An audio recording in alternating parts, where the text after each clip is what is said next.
The kinetic molecular theory of matter states that all matter has motion and that motion has consequences.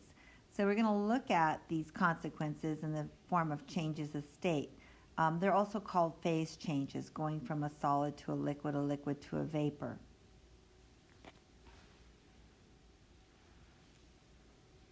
So how can the three states of matter be explained by the kinetic molecular theory? So remember, solids are defined as having a definite shape and a definite volume, and we know that they have vibratory motion on fixed points. So they can move against each other, but they can't move past each other. That's what keeps their shape.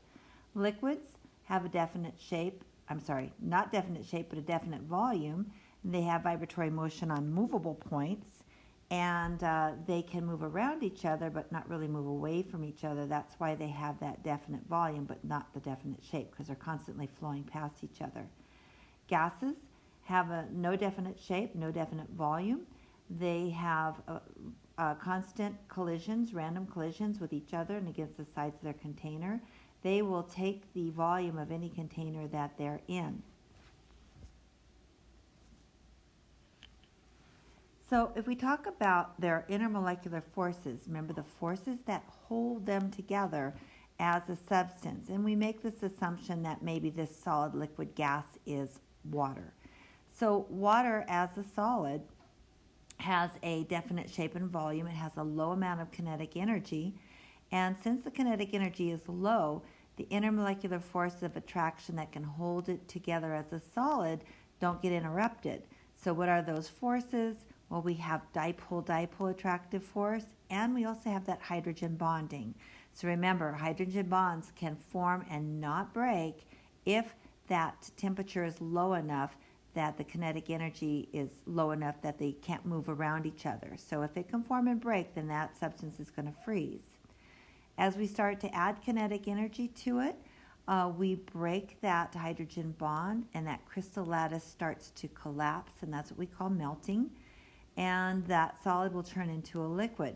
Now we still have dipole-dipole attractive forces, we still have hydrogen bonding, but the hydrogen bonding is forming and breaking as those molecules move around each other. If we continue to add kinetic energy, we're going to overcome the intermolecular force that holds water together as a liquid. So that's got to be the dipole-dipole force and the hydrogen bonding. When we look at the heating curve of water later, you'll see that going from a liquid to a gas takes a lot more time and energy than it does going from a solid to a liquid, because you have to break hydrogen bonding and the dipole-dipole attractive forces. So with changes of state, you either have to put energy in or you have to take energy out, depending on whether you're going from a solid to liquid to a gas or a gas to a liquid to a solid. So if we're putting energy in, that's called endothermic. So you think about endo, that prefix endo means inside. So if you're taking energy and having to put it inside that substance to get it to change state, it's going to be endothermic. So think about which one of these changes of state would be endothermic. So where do you have to add energy? So we can even kind of think about these phase changes kind of like a stair step. So if you're going upstairs, no one likes to go upstairs because you have to add energy and it makes you tired. So to go upstairs, you have to add kinetic energy. So if we look at the stages of our phase changes, or the states of matter, solid to a liquid to a gas or a vapor, we know that the solid has the least amount of kinetic energy, so that's the bottom step here. If you add kinetic energy, you can go from a solid to a liquid. You keep adding kinetic energy, you go from a liquid to a gas.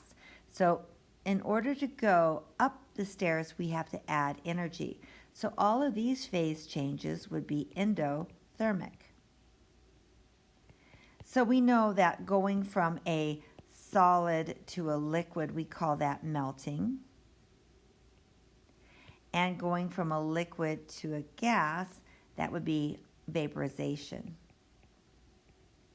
So those processes, going from solid to liquid, liquid to a gas, have to put energy in. They would all be endothermic.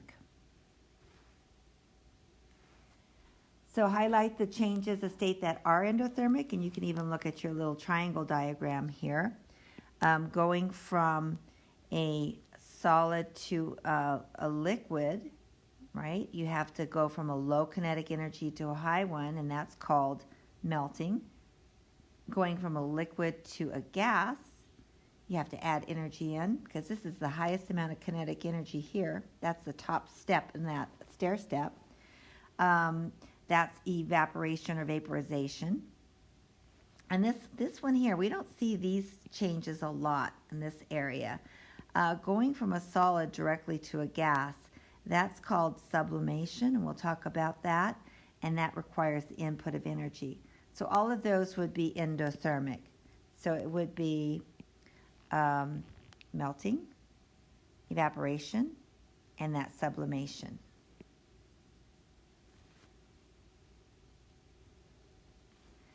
So if you're releasing energy, the energy is going to exit, it's going to go out to the environment.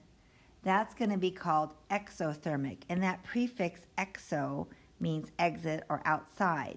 So if you're going from a high energy state to a lower one, the only way you can get there is you have to lose energy. So again, let's look at that stair example.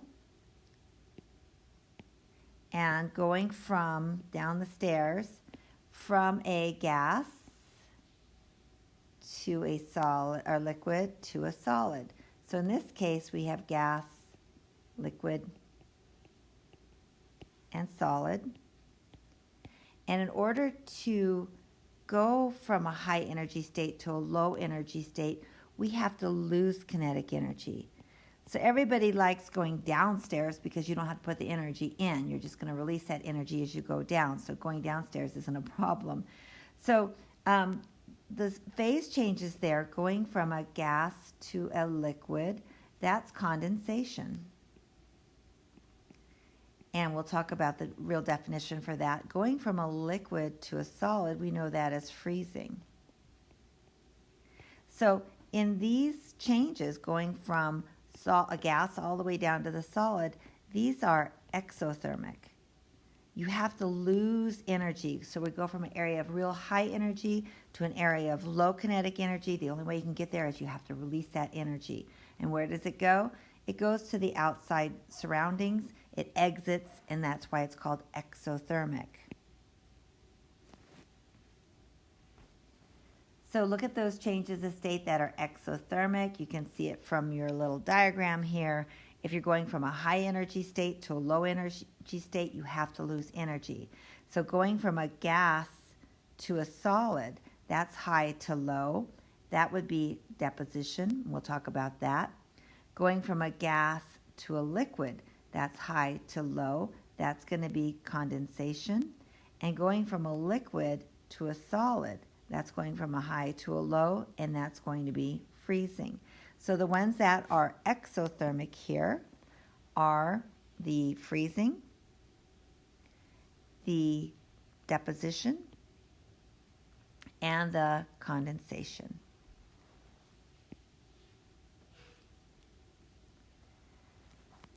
So let's look at a change of state and look at a substance's melting point.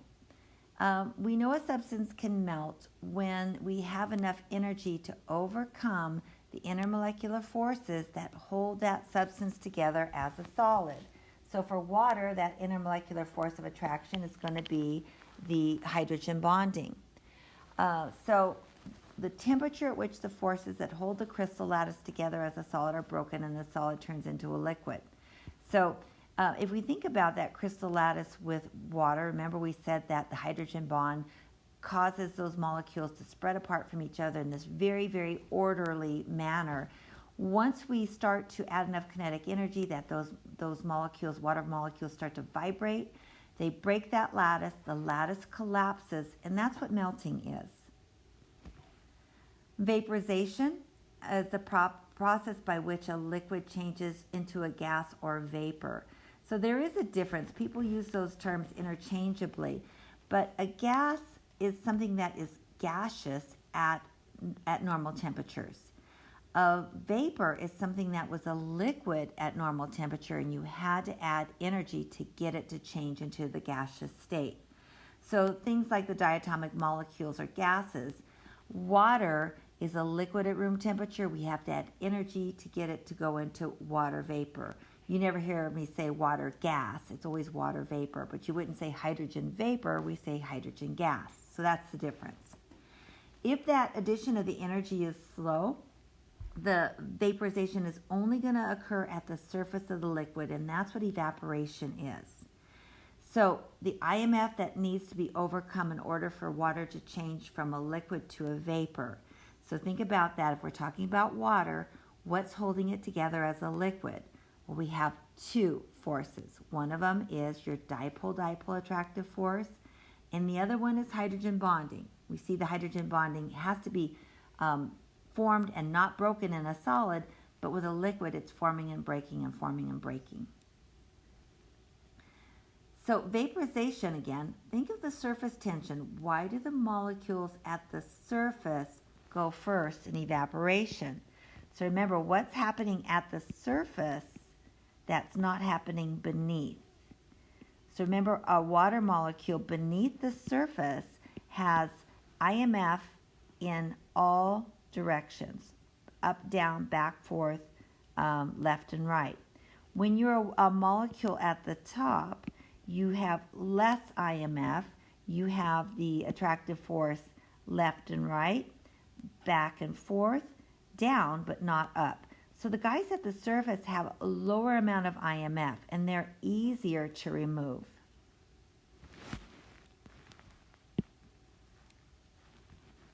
Here's a little video. It's kind of cute. Watch this and take your notes. And now we're going to talk about vapor pressure. So if we look at a container, and say we take a beaker or a flask of water, even your water bottle, and you take your water bottle, you fill it up with some water, maybe halfway, and you put the lid back on. And you set it on your desk or your dresser, and what's going to happen is the water in that bottle, or the water in this flask example, is right away it's going to start to evaporate. And the water will continue to evaporate until it reaches this equilibrium where the number of water molecules that are leaving are offset by the number of water molecules that are returning. So think about them. When they leave, they turn into vapor. They're able to fill the space above the liquid. They knock into the sides of the container. They bump into each other. And when they hit the surface of the water, they return to that liquid state. So at equilibrium, the same number of water molecules are leaving that are entering. And that's going to happen at any given temperature.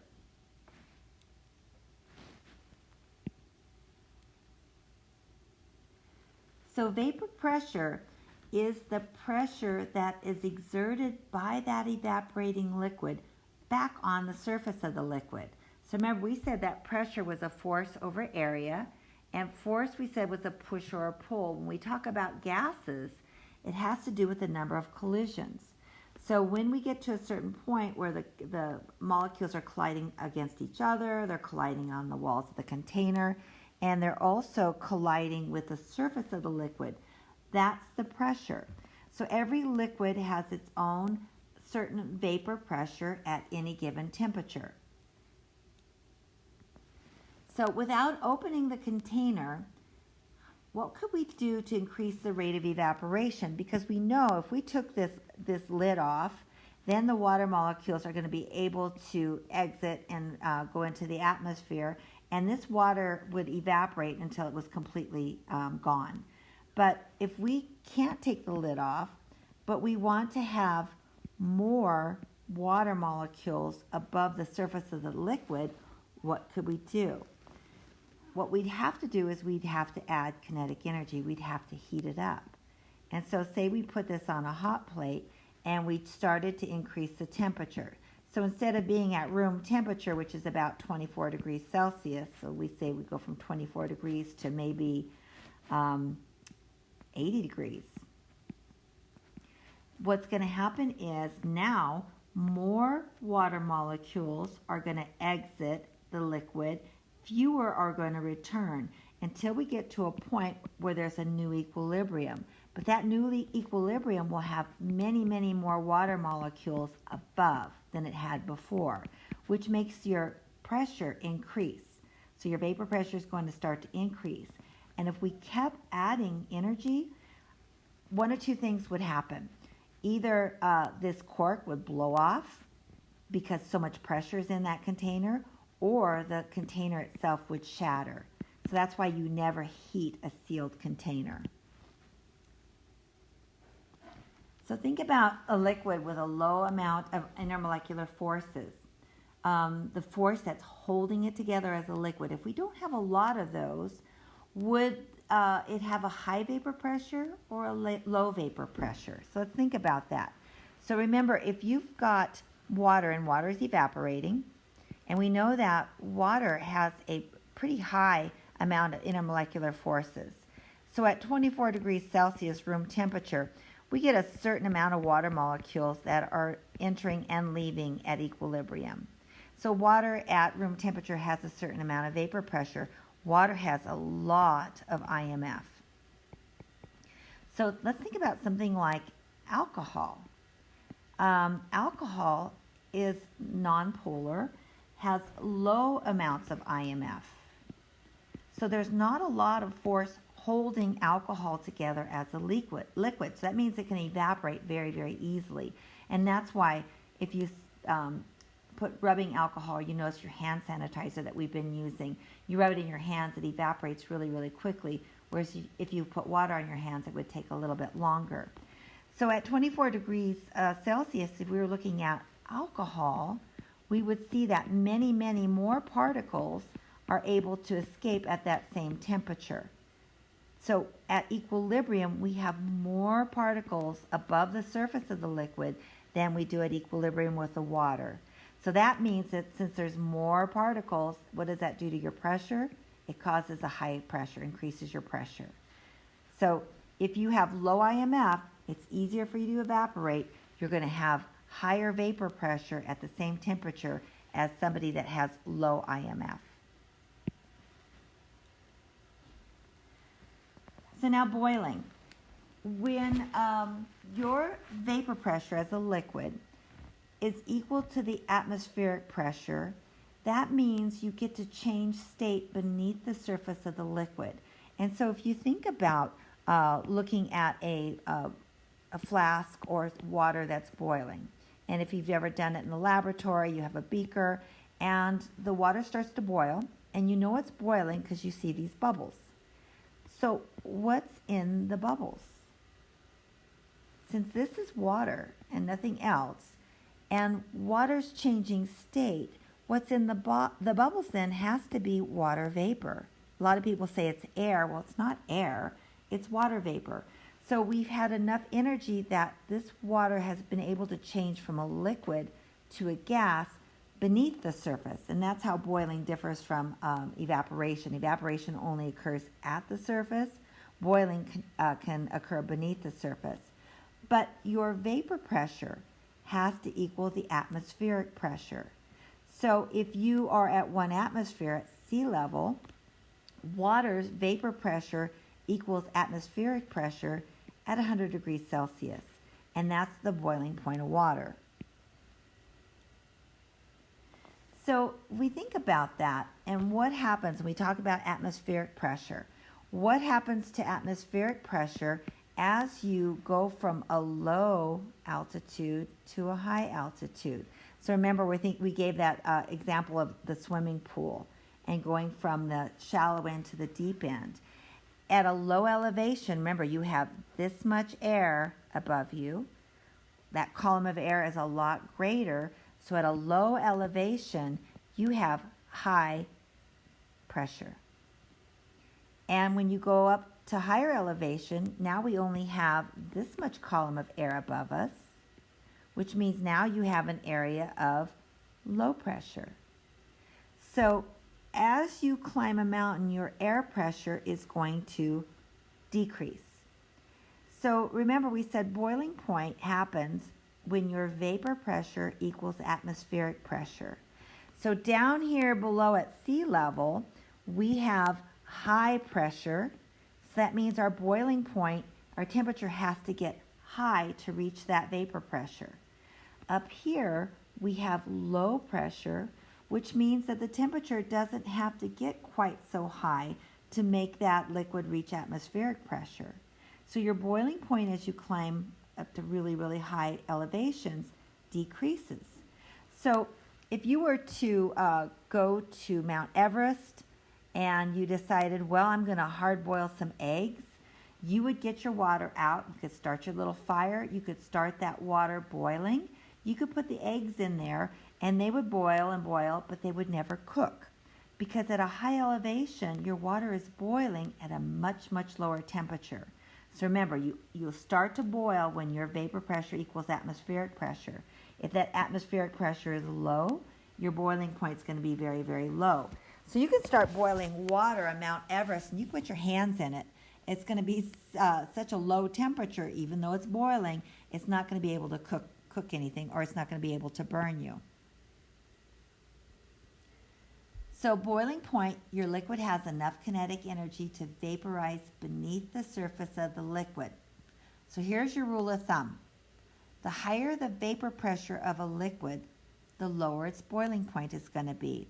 So if we were going to compare liquids, in fact, if we were talking about the manufacture of alcohol, and in the olden days where the moonshiners or the people would produce alcohol illegally, they would take a big vat and they would have water in there, and they would throw in things like yeast, and they would throw in corn, squashed corn, and water, and they'd let it sit. And over time, that yeast is going to start to kind of metabolize the starch in the corn, and it's going to turn it into alcohol and carbon dioxide. Those are the waste products of that fermentation of the yeast. So after a week or so, you have a big vat that's filled with corn, water, alcohol, and it's bubbling and it's got carbon dioxide. Well, you got your alcohol in there, but you can't just bottle that mixture because it's kind of unappetizing to see corn floating around in your bottle of alcohol. So you got to clean that all out. So they do that by filtration, and we learned about that first semester, how to separate heterogeneous mixture, filter it out. So after this is filtered, now the corn is gone, and what we have left is alcohol, and we have water. Okay, you could sell that now, but your alcohol would be very, very dilute, which means you'd have to drink a lot of it to get your buzz, which means you spend the whole evening in the bathroom because you're drinking so much water with your alcohol. So you want to separate the alcohol from the water. And so the way it's done is it's done by heating.